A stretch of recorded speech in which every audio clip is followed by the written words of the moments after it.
اب مکالمہ پیش کرنے کے لیے روزی اور نشرہ کو دعوت دیتا ہوں کہ وہ آئے اور اپنا مکالمہ پیش کریں۔ السلام علیکم ورحمۃ اللہ وبرکاتہ۔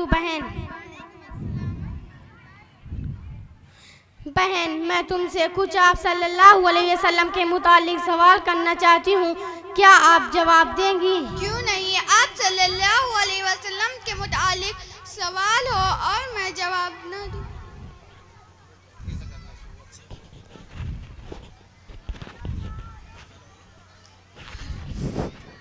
ہلو،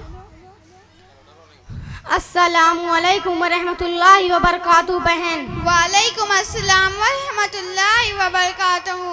بہن میں تم سے کچھ آپ صلی اللہ علیہ وسلم کے متعلق سوال کرنا چاہتی ہوں، کیا آپ جواب دیں گی؟ کیوں نہیں، آپ صلی اللہ علیہ وسلم کے متعلق سوال ہو اور میں جواب نہ دوں، یہ تو میرے لیے بڑی شرف اور خوشی کی بات ہے۔ اچھا بتلائیے، آپ صلی اللہ علیہ وسلم کے اوپر غم کا سال کب آیا؟ 10 نبوت میں جب ابو طالب اور حضرت خدیجہ رضی اللہ تعالی عنہ کی وفات ہوئی تو اس سال کو آپ صلی اللہ علیہ وسلم نے غم کا سال قرار کیا۔ حضرت خدیجہ رضی اللہ عنہ کی وفات کے بعد وہ کون سی پہلی خاتون ہیں جن سے آپ صلی اللہ علیہ وسلم نے شادی کی؟ وہ مبارک خاتون حضرت سودہ بن زمعہ رضی اللہ تعالی عنہ ہیں، جن سے آپ صلی اللہ علیہ وسلم نے 10 نبوت میں شادی کی۔ آپ صلی اللہ علیہ وسلم نے کل کتنی عورتوں سے عقدی نکاح کیا؟ آپ صلی اللہ علیہ وسلم نے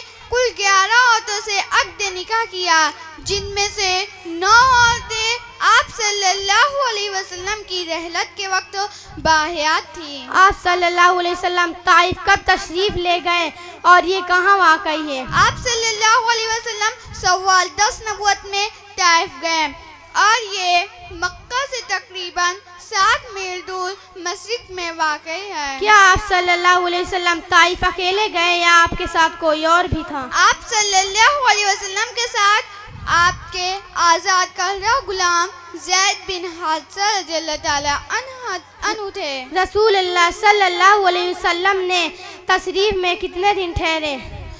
آپ صلی اللہ علیہ وسلم طائف میں صرف 10 دن ٹھہرے۔ حضرت عائشہ رضی اللہ عنہ سے آپ صلی اللہ علیہ وسلم کا نکاح کب ہوا؟ حضرت عائشہ رضی اللہ تعالی عنہ سے آپ صلی اللہ علیہ وسلم کا نکاح نبوت کے 11ویں سال میں ہوا۔ حضرت عائشہ رضی اللہ عنہ کی عمر اس وقت کتنی تھی اور رخصتی کب ہوئی؟ حضرت عائشہ رضی اللہ تعالی عنہ کی عمر اس وقت 6 برس کی تھی اور رخصتی 9 برس کی عمر میں ہوئی۔ ماشاء اللہ، آپ کے جوابات سے میرا دل باغ باغ ہو گیا۔ اللہ آپ کو عالم بعمل اور نیک بنائے اور مدرسہ ابو بکر صدیق کو دین دونی رات چوگنی ترقی عطا فرمائے، آمین۔ السلام علیکم ورحمۃ اللہ وبرکاتہ۔ وعلیکم السلام ورحمۃ اللہ وبرکاتہ۔